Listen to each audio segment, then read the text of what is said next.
जाऊया पुढच्या बातमीकडे। राज्यात आता लवकरच शिक्षक भरती होणार आहे आणि पवित्र पोर्टलवर जाहिरातीची नोंदणी प्रक्रिया सुरू झालेली आहे। तर 1 ते 31 मे ही मुदत आहे। 1ली ते 12वी पर्यंतची रिक्त पदं आता भरली जाणार आहेत। राज्यात लवकरच शिक्षक भरती होणार आहे आणि स्थानिक स्वराज्य संस्थांसह खासगी शैक्षणिक संस्थांमधील शिक्षकांच्या रिक्त पदांसाठी पवित्र पोर्टलवर ही प्रक्रिया आता नोंदणीची सुरू झालेली आहे। त्यानुसार 1 ते 31 मे या कालावधीमध्ये शाळांच्या व्यवस्थापनांना रिक्त पदांची जाहिरात प्रसिद्ध करण्याची मुदत शिक्षण विभागाने दिलेली आहे।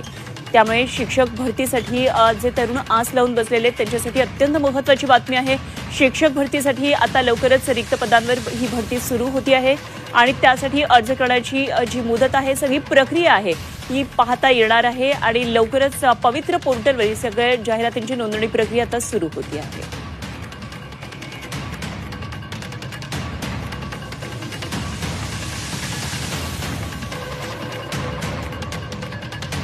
तर राज्यात शिक्षक भरती प्रक्रिया आता सुरू होती आहे आणि 31 मे पर्यंत शाळांना जाहिराती पवित्र पोर्टलवर द्याव्या लागणार आहेत। पवित्र पोर्टलवर जाहिरात नोंदणीचा कालावधी हा निश्चित केलेला आहे। त्यामुळे आपल्याला ज्या शाळेमध्ये पदाची भरती आहे या ठिकाणी दिसणार आहे। 1ली ते 12वी साठी शिक्षक भरती होणार आहे आणि स्थानिक स्वराज्य खासगी संस्थांमध्ये शिक्षक भरती होणार आहे।